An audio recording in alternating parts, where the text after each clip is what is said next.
a slew of concerted moves by Beijing and Washington in just 2 days.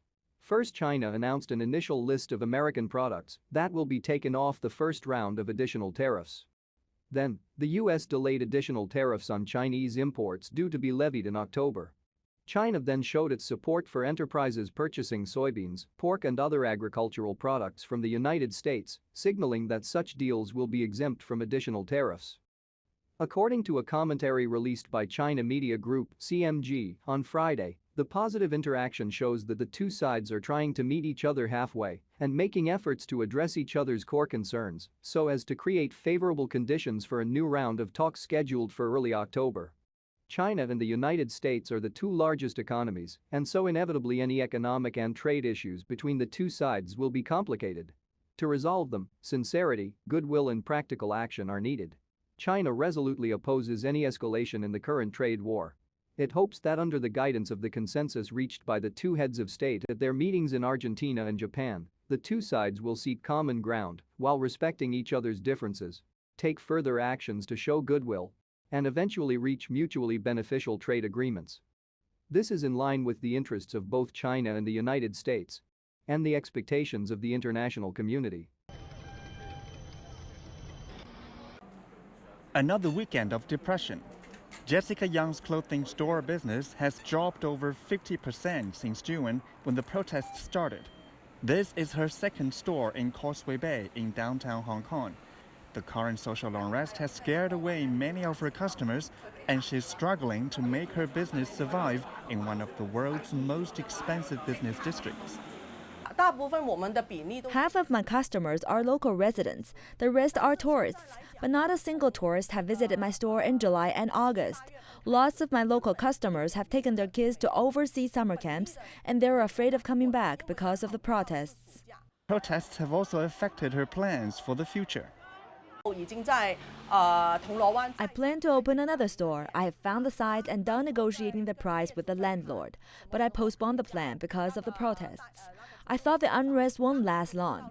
Now I have to call it a quit since the protests have been lasting for over 3 months. Jessica is lucky that her landlord has largely reduced the rent given the impact of the protests to her business. However, the entire retail and tourism sectors in Hong Kong have tremendously suffered from the current social unrest. Hong Kong is one of the world's most visited cities with 30 million tourists. But according to the Hong Kong Financial Secretary, visitors' numbers fell almost 40% from last year. In some areas, hotel occupancy rates in August fell by more than half. The retail and even the catering industry are in a similar situation. Hong Kong has long been peaceful and prosperous. Those young protesters have been misguided by some foreign forces. They are brainwashed and don't know what they're doing. I'm very upset about it. Jessica said she's fine with peaceful and legal protests, but she stressed that all rioters must be arrested. She also called on the Hong Kong government to take measures to bring visitors back when things calm down. From sports cars to family-sized SUVs. The headline acts at this year's Frankfurt Motor Show are electric. This was Audi's offering, the German carmaker's chief executive suggesting this was just the start. The future is electric, and the Audi e-tron is for us, and already for a lot of delighted customers, an electrifying beginning.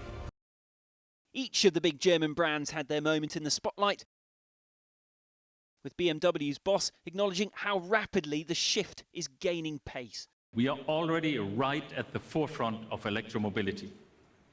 For example, here in Germany, no other car company has sold more electrified cars in 2019 than the BMW Group.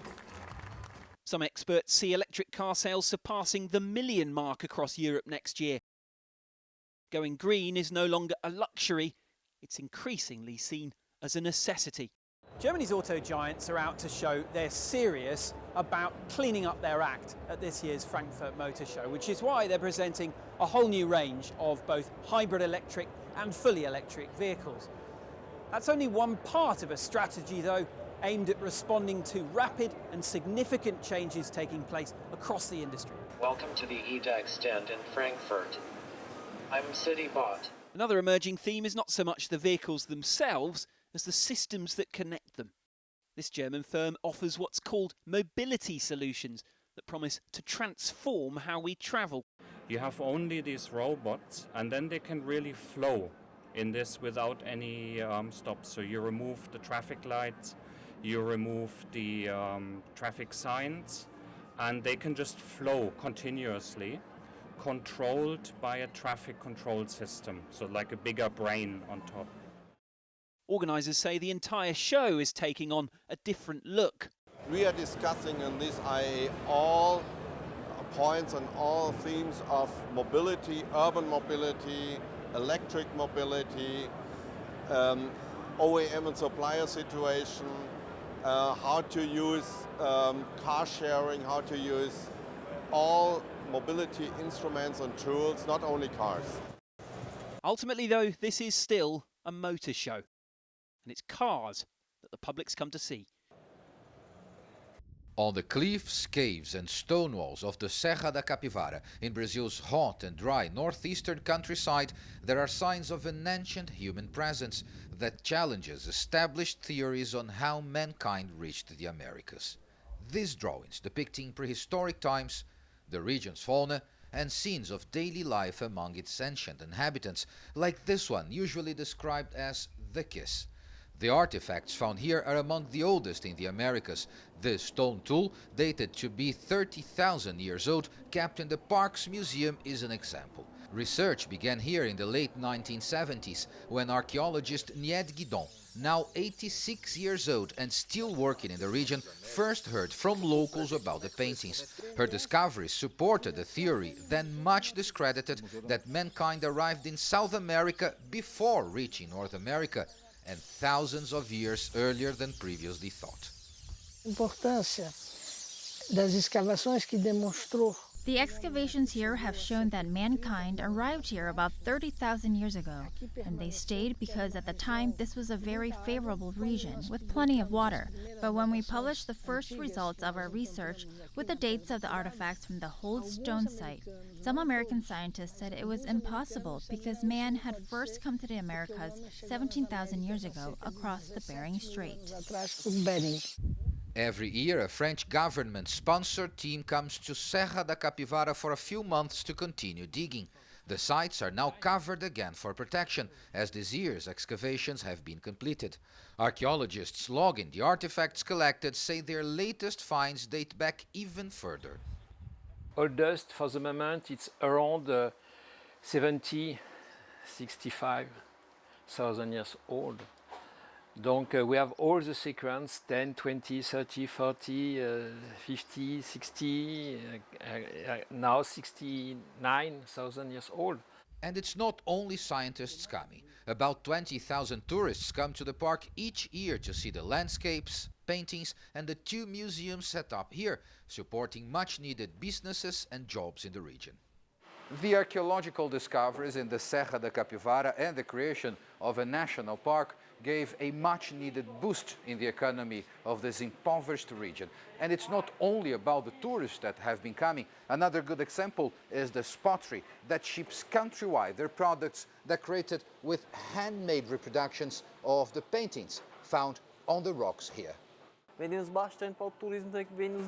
We still sell a lot to the tourists that come to visit us, but nowadays, more than half of our products are shipped to other states, to retailers that sell our products. And this generates wages for our community. About 70 people work here in our guest house. Our work also helps people get to know our park. That's important for our region. Researchers say the Serra da Capivara holds many more secrets to the past worth their efforts to unlock, while an increasing public interest in this site can only help create a better future for the people who live in the region.